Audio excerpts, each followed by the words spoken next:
Bonjour, merci d'être présent à cette session d'apprentissage. Ça va être une session assez informelle.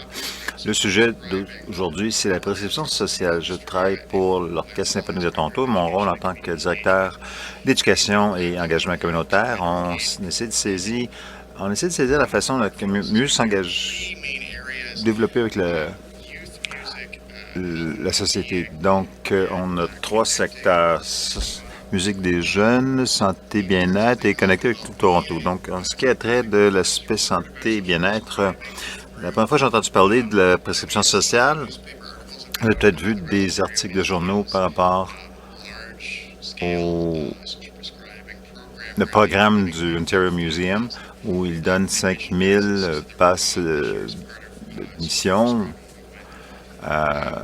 au Ross Museum et j'étais heureux d'être participer au groupe de santé et culture qui se rencontre à l'occasion de discuter d'initiatives autour de l'intersection entre les institutions culturelles et les initiatives de santé et bien-être. Et là, j'ai rencontré Sonia, qui est chef de Healthier Communities Ontario, si on veut.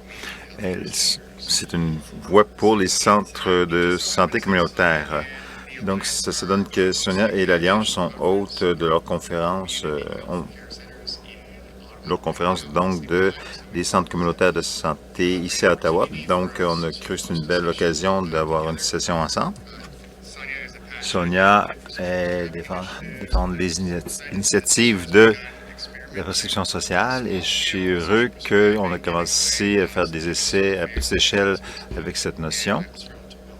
Et je suis ravi de l'accueillir, elle et ses collègues ici, pour nous donner une idée sur la perception sociale et comment ça pourrait aider nos organisations et le mettre dans quoi ça pourrait ressembler dans notre contexte. Donc, bienvenue Sonia. Merci. C'est une salle plus formelle qu'on s'attendait. On s'attendait à quelque chose, à dire euh, plus informel, si on veut, alors qu'on parlait de nos projets. Et nous savons que vous êtes peut-être assis depuis ce matin, écoutez. Donc, on voulait vous donner un survol de l'information, mais vous donner aussi du temps à discuter et causer, quoi, et de finalement discuter qu'est-ce que ça veut dire pour vous. C'est pertinent ou ça a un impact dans votre travail. Alors, mon titre ne veut rien dire pour vous, j'imagine, mais j'espère d'ici la fin de la session, ça va dire quelque chose. Et voici mes collègues, donc sur cadre gestionnaire régional pour les maladies chroniques au Riverdale Community Health Center et Janice est centre du Centertown Community Health Center ici à Ottawa. Donc, ils vont donc s'exprimer et vous expliquer à quoi ça ressemble sur le terrain, quoi, et la première ligne un peu à ce niveau. Alors, on va parler c'est quoi la santé bien-être, la prescription sociale, les évaluations et premiers résultats, quelques histoires personnelles et qu'est-ce qui est pertinent pour vous. Alors, la santé. La définition de la santé de l'OMS est la santé est un état de complet bien-être physique, mental et social, comprenant la capacité de s'adapter et à s'autogérer face à des difficultés sociales, physiques et émotionnelles, et ne consiste pas seulement à une absence de maladie ou d'infirmité. Donc, c'est beaucoup, mais dans cette compréhension, on a ce point de vue, si on veut, que la santé est beaucoup plus que l'accès aux soins de santé. Il y a des facteurs sociaux, économiques, etc., qui affectent le bien-être des gens. Donc, ça inclut les choses structurelles telles que le logement, le revenu, mais aussi à quel point vous êtes connecté, si on veut, avec la communauté. Est-ce que vous avez un sentiment d'appartenir, d'appartenance? Est-ce que vous contribuez? Est-ce que vous avez accès à culture, aux arts, à la création? À l'Alliance pour les communautés en santé, on représente les organismes de soins de santé primaires qui sont engagés à une compréhension plus complète et holistique de la santé et du bien-être. Donc, nous représentons des organisations de soins de santé partout en Ontario, y compris des centres de santé, qui s'inscrivent dans ce modèle de santé de bien-être, qui prennent en considération les facteurs socio-économiques qui affectent la santé des gens. Donc, c'est mené au niveau de la communauté et pour livrer aussi des services avec des équipes interprofessionnelles. Donc, on a le complément clinique traditionnel, donc médecins, infirmières, etc., mais aussi localisés ensemble avec d'autres professionnels tels que les travailleurs sociaux, des psychologues, promoteurs de la santé, développeurs communautaires, quoi. Et la concentration, on se concentre sur servir les gens qui sont les plus marginalisés dans les communautés, lesquels sont confrontés à des barrières pour l'accès à la santé. Et bon nombre de nos centres communautaires et d'autres membres partagent un système électronique, des dossiers médicaux. C'est la façon qu'on fait un suivi de la santé des gens. Ainsi, donc ça nous permet de regarder nos données, analyser les données de façon collective partout en Ontario. Le modèle est un principe, voici le principe sur lequel nous opérons. Et une façon pour décrire ce principe, c'est la prescription sociale. Donc, ce dernier, c'est un cheminement qui est structuré de façon intentionnelle pour connecter les gens des soins cliniques aux soutiens sociaux ou communautaires qui pourraient rehausser, si on veut, améliorer leur bien-être. Donc, certains d'entre vous ont peut-être entendu parler de la prescription sociale au Royaume-Uni. Je ne sais pas combien d'entre vous en êtes conscients. Quelques personnes, oui, je vois. Donc, le terme sort du Royaume-Uni, mais c'est quand même assez nouveau comme innovation. Une innovation structurée. Et ça ne se déroule que depuis quelques années, mais c'est vraiment décollé, quoi. Il fait partie de la stratégie officielle du système de santé au Royaume-Uni et ils investissent beaucoup dans ce style. En Ontario, au début de l'année, l'Alliance a reçu un financement unique du ministère de la Santé pour mettre en œuvre la prescription sociale et voir à quoi ça pourrait ressembler ici en Ontario. Donc, on l'a mis en œuvre dans 11 centres de santé en Ontario. Vous allez voir la carte, ils sont un peu partout. C'est une belle diversité qui représente des communautés francophones, urbaines, communautaires, urbaines, régions, etc. On voit comment c'est différent et pareil à différents endroits. Donc, c'est quoi exactement la prescription sociale? C'est un cheminement. C'est décrit un cheminement intentionnel qui est une allure différente dans différentes communautés. Mais il y a des composantes particulières ou qui sont principales. Donc, les 3 composantes médicales. Donc, il y a le composante de soins de santé principal. Donc, un client vient voir leur médecin ou infirmière ou d'autres fournisseurs de services de soins. Le fournisseur de services a une meilleure compréhension de cette vision holistique de santé. Il peut reconnaître quand un client arrive et a des problèmes sous-jacents, qui pourraient être soutenus de façon non médicale. Et de la recherche au Royaume-Uni et en Ontario, environ 30 à 50% des visites aux soins de santé sont de nature non clinique. Donc, ils peuvent être mieux soutenus ailleurs. Alors, le fournisseur de services peut référer cette personne à un travailleur en lien, si on veut, et c'est une personne qui est au milieu, si on veut, qui est un pont. Il peut écouter de façon plus profonde et être en mesure de soutenir cette personne et lui donner les liens, les connexions, si on veut, vers des activités dans la communauté qui rehaussent, si on veut, leur bien-être. Une grande partie de ça, c'est la communauté. Il faut avoir quelque chose dans la communauté avec lequel connecter les gens. Donc, c'est de bâtir les connexions, les réseaux communautaires et bâtir les ponts entre les différents secteurs en silo et inviter les gens à y entrer et de co-créer des solutions. Donc, ça invite les gens de façon collaborative de dire, vous savez quels sont les meilleurs option pour vous. Donc, vous avez des dons, si on veut, et des passions à contribuer. Donc, qu'est-ce que vous voulez faire? Qu'est-ce qu'on peut faire ensemble qui sera avantageux pour vous et pour la communauté en général? Et vous allez en apprendre davantage comment ça fonctionne. Donc, essentiellement, c'est le cheminement.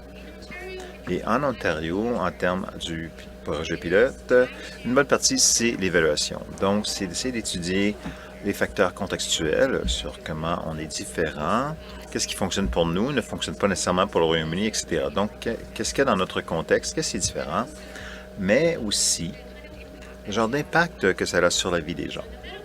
Dans le monde médical, on est très bon à faire le suivi de données, mais on n'est pas très bon, si on veut, à faire le suivi de l'aspect social de la santé des gens. Donc, on doit étudier l'impact sur la personne individuelle, l'individu, c'est un impact sur leur santé, leur sentiment de bien-être, c'est un impact sur le système de santé, le fournisseur de services de santé, de soins de santé, et alors qu'on établit des partenariats, on étudie l'impact sur la communauté et nos partenaires en tant que tel. Et ceci, c'est vraiment... le pilote a commencé l'été dernier et termine en décembre cette année. Donc, on est un peu à mi-chemin, si on veut, et on est en train de faire la collecte de données mi-terme, quoi. Et je veux souligner une citation que vous voyez peut-être pas parce que c'est très petit.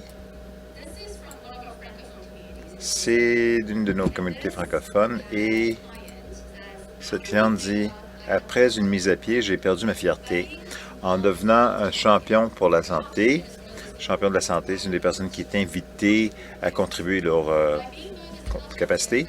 Donc, en devenant un champion pour la santé, je combats mon isolement tout en aidant les membres de ma communauté à combattre la leur. Je suis fier de moi, sachant que j'offre à d'autres la chance de suivre cette bonne prescription qui consiste à mettre de la vie dans nos vies. Donc, c'est très transformateur pour les gens. Et voyons de quoi ça a l'air sur le terrain, quoi. Je vais peut-être commencer. Donc, je ne peux pas amener ma collection complète de gens ici. Donc, je vais parler à Belleville et Quintilis, ils ont invité des gens et leur demandé qu'est-ce que vous voulez faire. Et une de ces personnes sont des musiciens à la retraite. On adore la musique, c'est notre passion. Et on a des problèmes médicaux, on vient ici, mais on veut aussi redonner. Donc, ils ont commencé un groupe de chant qui était structuré au début, donc une fois par semaine, vous venez, on chante ensemble, on joue des instruments, etc. Il n'y a personne qui s'est pointé après les 2 premières sessions, donc ils ont mis ça dans le lobby. Alors, il y en a quelques-uns qui ont attendu dans la salle. J'étais dans la salle d'attente et ils ont commencé à jouer là. Donc, ça a transformé les choses. Donc, les gens arrivaient dans un environnement médical stérile et maintenant, c'est chaleureux, c'est accueillant, il y a la musique, il y a les communautés, les gens ont commencé à partager leurs histoires, si on veut, et c'est tellement de puissance. Et les fournisseurs de services, maintenant, lorsque je vois que certaines de ces personnes sont tellement plus calmes, ils ont moins de stress quand je les vois parce qu'ils ont eu cette expérience de communauté pendant qu'ils attendaient. Encore une fois, West Elgin, qui est dans la partie sud-ouest de l'Ontario, zone rurale. Donc, Zara est une femme de 21 ans et elle souffre... Elle est fonctionnelle, mais elle souffre d'autisme et est de plus en plus isolée depuis qu'elle a quitté le secondaire. Donc, elle ne sort plus, elle reste à la maison. Elle joue sur l'ordinateur toute la journée et ses parents étaient vraiment inquiets. Alors, ils sont allés voir leur fournisseur de soins de santé principal. Ils disaient, écoutez, on ne sait pas ce qui se passe avec Zara. Elle s'isole, elle n'a pas de l'air heureuse, on ne sait pas quoi faire. Et le travailleur de lien à West Elgin a pu avoir ces conversations avec Zara pour dire quels sont tes intérêts à part des ordinateurs, qu'est-ce que tu veux faire? Et finalement, elle joue la trompette, mais elle n'a eu aucune occasion de jouer la trompette depuis l'école. Donc, elle est maintenant connectée à un groupe local. Elle peut jouer la trompette et elle enseigne déjà des personnes âgées des compétences informatiques à la bibliothèque. Donc maintenant, elle profite des différents aspects de sa vie. Donc ça, c'est Zara. Et je vais arrêter de parler et on va passer à South Riverdale. Et qu'est-ce qui se passe à Toronto? Donc bon après-midi. Je suis directrice régionale pour le programme de maladies chroniques au South Riverdale Community Health Center. Ce centre de santé est dans le secteur est de Toronto, centre-ville, donc Queen et Carla, rue Queen et Carla, et nous offrons des soins de santé principal aux gens qui sont marginalisés. Donc, c'est notre groupe principal que nous desservons comme centre communautaire. À cause de notre travail exemplaire dans la gestion de maladies chroniques, le ministère qui crée des programmes partout dans la ville, on dit, bon, vous faites du bon travail, on veut que vous soyez responsable des programmes dans la ville. Donc, ils ont donné la responsabilité d'un programme dans la ville de Toronto et notre travail était d'offrir des programmes de promotion de la santé basés sur les preuves. Et donc, c'est une matrice de gens qui livrent des services dans notre centre de services. Donc, il y a un groupe clé. C'est un groupe qui ont de l'expérience vécue. Donc, c'est des prestataires de pairs. Donc, on les appelle et donc, ils sont sur l'équipe. Mon équipe est composée de 74 personnes qui ont de l'expérience vécue et on les a formés dans donc 6 différents programmes de promotion de la santé et nous offrons ces derniers en partenariat avec beaucoup d'organisations à Toronto et ils opèrent dans 47 endroits. En faisant ce travail qui est du travail très strict si on veut donc pour offrir l'éducation de santé, on a fait une étude de recherche et en faisant cette recherche, nous avons trouvé ou découvert que ce travail de base c'était bien, mais les gens en avaient besoin de plus. Donc, après avoir livré un programme d'éducation de santé de 6 semaines, ce qu'on a entendu des clients, c'est qu'on veut quand même se rassembler. Et on n'avait pas le genre de structure d'équipe qui nous permettait de dire oui, mais nous allons continuer à soutenir ces groupes dans ces 47 sites dans la ville. Et c'est là qu'on a commencé à travailler avec la Galerie d'art de l'Ontario. Donc, je dois spécifier qu'on ne fait pas partie du pilote de prescription sociale de l'Alliance. On a fait ce travail 2 ans avant que ce pilote a commencé, en partie suite aux besoins et les demandes de la communauté. Et en parlant avec le Galerie of Ontario, on a pu former dans nos groupes pairs 4 personnes dans un curriculum AGO qu'ils ont essayé avec les ambassadeurs de jeunesse. Donc, ils ont un programme d'ambassadeurs jeunesse, où des personnes qui sont isolées socialement, qui vivent en logement communautaire, viennent à l'AGO pour une journée complète et visitent la galerie par des jeunes ambassadeurs. Donc, c'est une visite de la galerie, on leur offre un dîner et après ça, ils créent des pièces, des œuvres d'art, C'est un très bon modèle, mais pour un nombre limité de gens. Donc, lorsque j'ai géré 74 personnes, ayant 37 partenaires, mon personnel de base, c'est moi et une autre personne. Alors, faire ce travail et desservant 1200 personnes dans une année, c'est ce que nous faisons. Il fallait être flexible, mais il fallait aussi déterminer un modèle qui n'était pas centré sur nous comme encre, mais c'était plutôt comment s'assurer que ce service était accessible. Donc, on a formé 4 facilitateurs et l'AGO est un partenaire excellent. Ils ont complètement fait confiance et ont dit, dites-nous qu'est-ce qui va fonctionner. Est-ce que ce modèle d'une journée pleine, amener des gens au AGO, est-ce que ça fonctionne? Et on a répondu non, pas vraiment.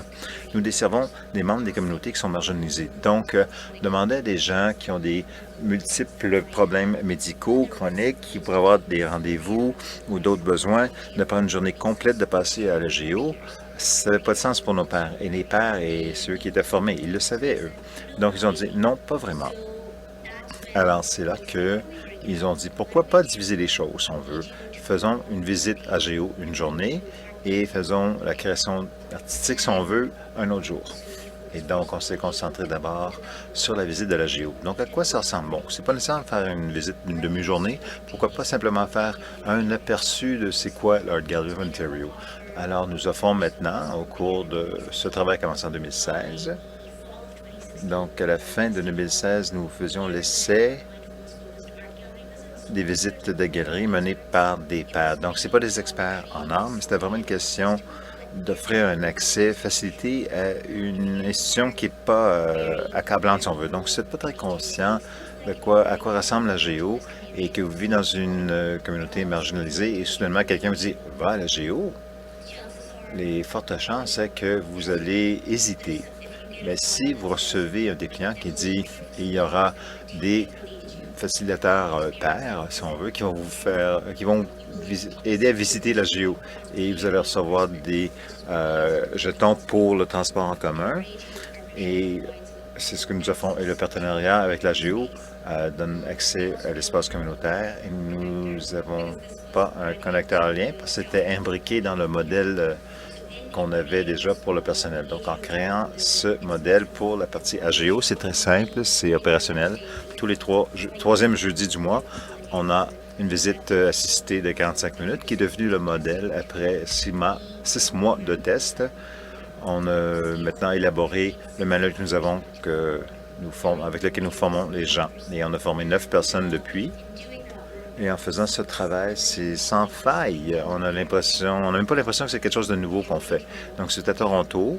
Vous pouvez appeler notre bureau et dire « Je veux m'inscrire pour la prochaine visite. » Notre personnel, ou le personnel du AGO, pour vous dire « Bon, allez au AGO, allez à la porte, à la droite, il va y avoir quelqu'un avec un T-shirt rouge. » Et il y a un gros bouton qui va dire « Posez-moi la question au sujet de l'autogestion. » Cette personne sera prête, elle sait que vous arrivez, elle va avoir les billets pour vous. Si vous devez amener un sac médical pour vous, vous pouvez le faire.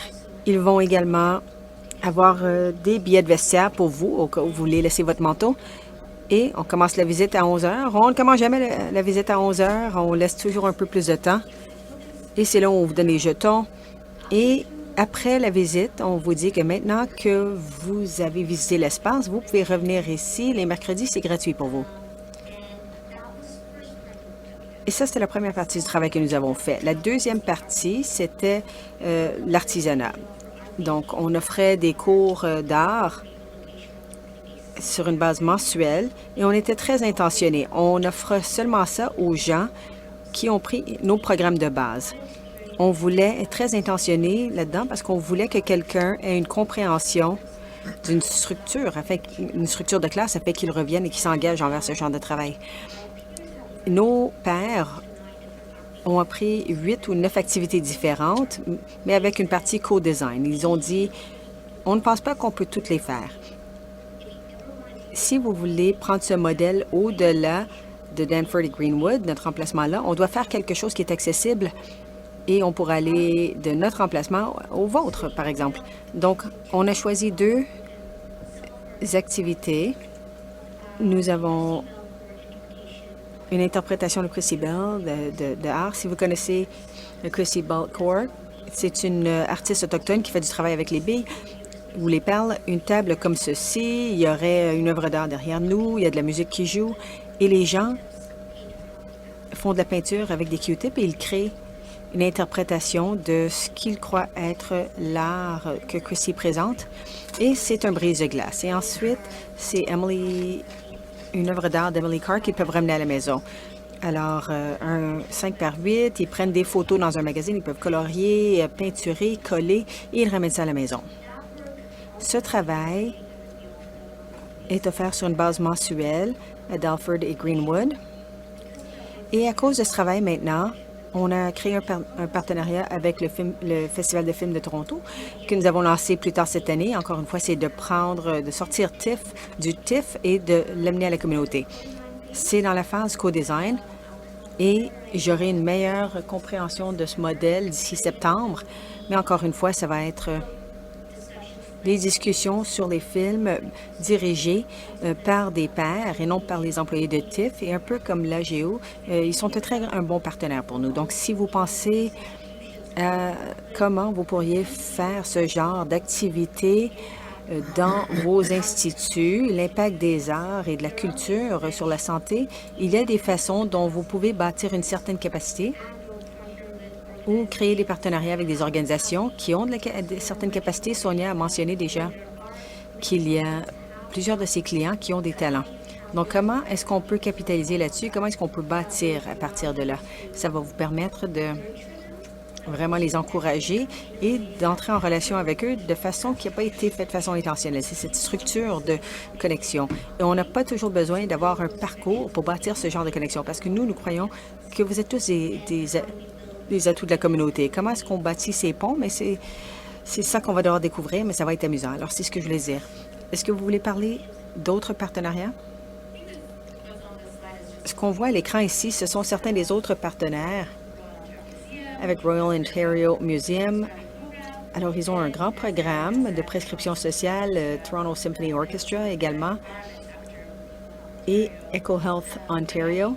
Mais je pense que ce qu'elle a mentionné, c'est un très bon exemple de comment aller au-delà des admissions. Donc, l'accès, c'est une chose, mais soutenu et facilité, c'est vraiment la prochaine étape. Et Janice, vous voulez nous parler de comment les choses vont à Centertown? On n'est pas loin d'où je travaille, à Centertown, au coin de Bank et Cooper, très près. Et on participe dans ces projets pilotes de prescription sociale. Et je ne vais pas vous parler des détails de notre travail interne qu'on a fait. Alors, les parcours des clients et tout ça, et les dossiers médicaux numériques, mais je veux vous mentionner quelques histoires qui sont pertinentes, à mon avis, pour les gens qui sont musiciens ou des gens artistiques. Donc, une chose qui vient d'arriver au cours du dernier mois, c'est qu'on a un nouveau groupe LGBTQ qui est très actif. Donc, ce sont des gens qui viennent chercher l'asile au Canada et ils arrivent ici avec une tonne d'histoires, des expériences de perte et de deuil, beaucoup de résilience, bien sûr. Et donc, un artiste a été invité par l'un des modérateurs du groupe pour développer un art visuel avec les participants du groupe. Et par le processus d'histoire, ils ont raconté des histoires en groupe.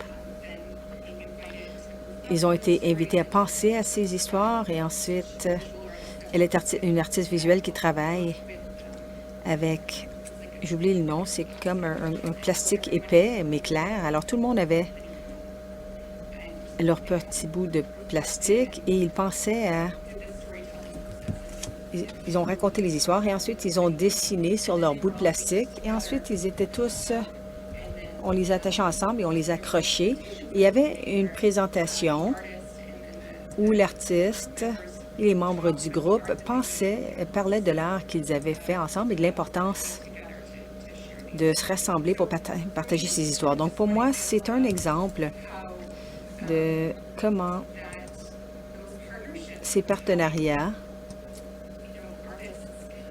lorsque les artistes qui viennent où les gens sont, et des gens qui n'ont pas accès à la musique ou à l'art ou dont l'accès est très limité ou peut-être par hasard ou à cause qu'ils ont eu une passe gratuite. Alors, ce sont de bonnes choses. Et ce qui arrive lorsque l'art peut vraiment être façonné par une expérience vécue des gens et créée en groupe, c'est quelque chose qui est très intéressant. Et c'est dynamisant parce que je pense que l'artiste, à la fin de la session, il avait un art visuel extraordinaire qu'ils avaient créé ensemble, collectivement, et ça a aidé les gens à guérir ensemble. Donc, des choses comme ça. Il y a aussi un groupe de théâtre qui, souvent, va venir dans le centre une fois par année avec des gens qui ont une expérience vécue avec le système de santé mentale, Ça s'appelle Forum Theater. Alors, c'est basé sur leur propre expérience vécue et ils présentent ça au centre. Donc, ce genre d'activités ajoutent beaucoup de profondeur et de richesse à ce que nous pouvons offrir. Alors, on peut donner un espace, mais ce n'est pas nécessairement dans notre boîte à outils. Donc, d'avoir ce genre de connexion et de faire ces œuvres d'art ensemble, ça peut ajouter une toute nouvelle profondeur d'expérience et de guérison pour les gens qui se rassemblent au centre. Dans la prescription sociale, on a aussi fait des expériences avec les champions de la santé et on a invité des gens à partager certains de leurs dons. Donc, il y a un rassemblement musical où les gens n'ont pas besoin d'avoir beaucoup de talent. Il y a des employés, il y en a un qui joue le ukulélé, l'autre qui joue la guitare. Donc, ils invitent les gens à venir et même si on veut juste taper du pied, on peut venir. Vous savez, les gens adorent. Et c'est très bien à voir. Mais vu qu'il y a vous savez, les employés sont occupés et c'est pas dans leur description d'emploi de jouer du ukulélé. C'est l'une de ces choses où on se dit, ça pourrait être un beau partenariat. Ce genre de rassemblement qui ont déjà un certain momentum et une certaine énergie, mais que ça leur prend un peu de soutien. Et il y a également eu un champion de la santé qui adore les films. Donc, il dit, je veux avoir une soirée cinéma. Donc, il montre ses films et les gens se rassemblent et ils parlent des films. Et je pense que les arts, d'intégrer les arts à notre secteur, c'est positif. Et j'ai l'impression qu'il y a plein d'opportunités. Et c'est excitant de penser... c'est intéressant de voir le genre de collaboration qu'on peut avoir. Donc, ce sont des exemples concrets. Lorsqu'on a commencé ce projet, on ne s'attendait pas à ce que ce soit comme une chose des arts. On voulait connecter les gens qui sont isolés, créer des connexions, des liens, tisser des liens, un sens d'appartenance. Mais vos collègues dans le secteur des arts et de la culture ont vraiment vu les possibilités. Et comme vous avez entendu, bon nombre des centres, dans leur travail existant, ils ont vu le pouvoir des arts sur la santé des gens et la santé mentale, le besoin de créer et ce sens de guérison. La camaraderie dans la communauté également. Alors, si vous pensez que ça se passe juste en Ontario, voici le momentum n'est pas seulement au Royaume-Uni, c'est partout au Canada. Le Musée des beaux-arts de Montréal a un partenariat intéressant qu'ils ont fait au cours des 2 dernières années avec un petit groupe de médecins sur l'impact des arts visuels, des visites de musée sur la santé des gens. Et leur étude a été publiée. Ils ont découvert qu'il y avait beaucoup d'impact sur le sens de bien-être des gens. En Colombie-Britannique, le ministre de la Santé, avec Centraide, commence à faire des projets pilotes pour des aînés.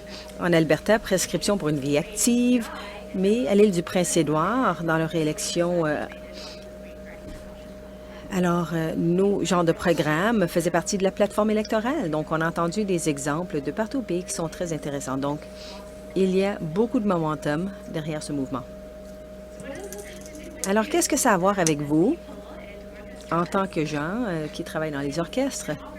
C'est une opportunité pour vous d'étendre la portée de votre musique et de votre art vers des gens qui, traditionnellement, n'ont pas accès aux orchestres à cause d'obstacles variés ou qui viennent d'arriver au pays et qui ne savent pas que vous existez.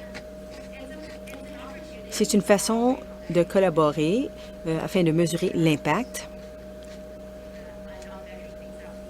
mesurer les choses que traditionnellement on n'a pas fait. C'est une opportunité pour des partenariats non traditionnels et des possibilités de financement également. De plus en plus, en Ontario, on a ce sens qu'il faut bâtir les connexions et bâtir les ponts. Il faut qu'on soit mieux intégré. Et donc,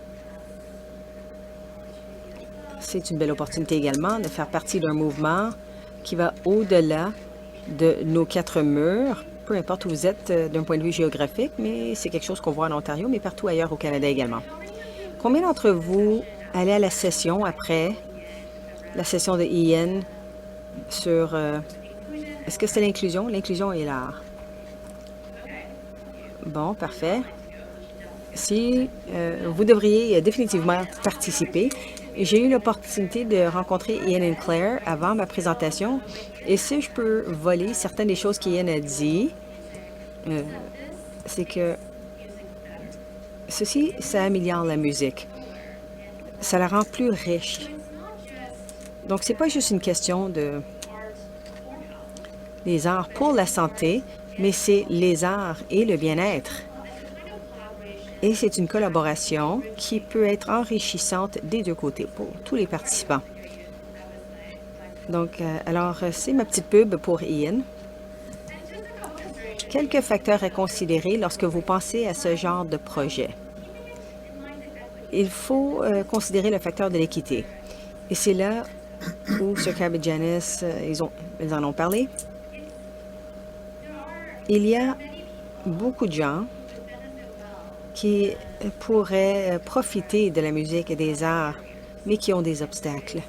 Donc, qu'est-ce qu'on peut faire pour diminuer ces obstacles et comment est-ce qu'on peut faciliter l'accès? C'est dans le sens de la justice. La musique devrait être équitable pour les gens et la santé également. D'être ouvert à la co-création d'initiatives non traditionnelles, on vous a donné de bons exemples ici, d'être réaliste en ce qui concerne les capacités de chacun, et réduire le fardeau administratif pour tous.